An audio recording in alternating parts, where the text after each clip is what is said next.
నాన్న నీ గుండె పైన నడక నేర్చుకున్నానని,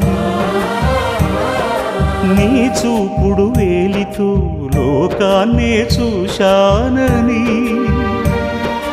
నాన్నను పూజిస్తే ఆది దేవునికది అందునని,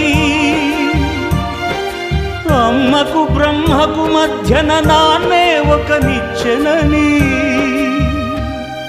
తెలియనైతి తండ్రి,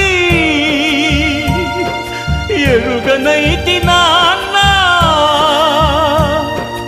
నాన్నంటే నడిచే దేవాలయమని మరచితిని, ఆత్మజ్యోతి చేతుల ఆపివేసుకుంటిని. మరచిపోయి కూడా నన్ను మన్నించొద్దమ్మా, కలనైనా